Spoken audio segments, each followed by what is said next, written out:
I mean, number one, we got to get money out of politics. Whether it is, you said, mass incarceration, we have for-profit prisons. Like, that doesn't make sense to me. Just like for-profit healthcare does not make sense to me. So I think that that's a big piece that if we were to get money out of politics, I think that would solve a lot of our problems. And I tell people all the time, like, I go canvassing. I try to go every day that I don't have an event or something else going on. So I try to canvass every day. And every day I meet a couple of people who are like, I don't even vote. Ugh! And I'm like, why? And they're like, what? It doesn't even matter. Every politician is corrupt. Doesn't matter. And when you talk to people then I say, okay, well, what's your number one issue? Chances are it's going to be healthcare. And I said, the reason we have any of the issues that you have, trace it back, follow the money. Money, the root of all of our problems, majority of our problems, I should say, is money in politics. And money, and the people who hold the money end up being able to control everything. And that's what we need to change. I really think that once we get money out of politics and make politics in general more transparent and more open, we'll see some of these things start to kind of just weed themselves out, because we've taken away that control from these people or corporations that just have so much control over our everyday lives. And when you talk to people who don't vote and you say, well, I'm one of these people, vote for me, and I'm going to keep fighting for that. I won't be one of those people who takes dirty money from corporations. I won't be one of these people who gets sold out to, the person with the most money. People appreciate that. So we have some of the most lax campaign finance laws in Virginia. That's part of the old Virginia way. And what we need is public financing of campaigns, period.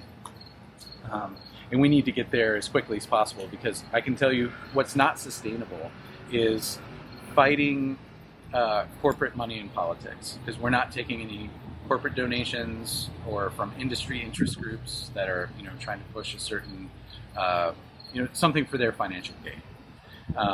And it's not easy, because there are industry interest groups that maybe align with what I would like to see. But once you start taking that money, then you're on the hook to listen to them when they want something done in the legislature, and then you're representing them. You're not representing the people that you're supposed to be representing in your district.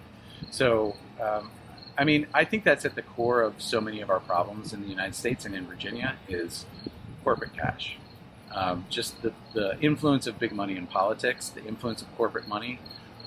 We have a democracy problem. We have a climate crisis, and we also have a democracy crisis. When we look at the influence that Dominion Power and Appalachian Power, I should pronounce that correctly, Appalachian Power have on politics in Virginia, the elephant in the room is campaign finance reform, right? We have to look at the way all money affects policy making, because if someone gets into office because of a large campaign contribution from Dominion, then obviously when they are in that position to write policy, whose best interest are they? We have an election every year in Virginia. Everyone's always thinking about, how am I going to fund my re-election campaign? Well, if you know that you're getting money from Dominion Power or Appalachian Power, of course you're going to be beholden to them when it comes down to important votes, and you're going to prioritize these special interests over the people you were elected to go to Richmond or to Washington, wherever you happen to be to represent. One key difference between my opponent and me in this race is that I don't take any money from corporations, not a dime, and he does.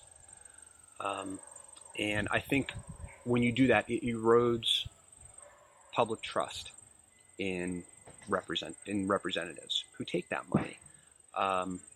That includes Dominion Energy and Appalachian Power, insurance companies and big pharmaceutical companies. I think it's hard to trust your representative when they take that sort of money and trust that they're making decisions that are in your best interest. So I'm proud to not take any of that money, and I'll always have the backs of the people in this district. In fact, I want to go further, and one of the things that I want to do is ban political donations from corporations. There are many states that already do this, and I think it makes a ton of sense.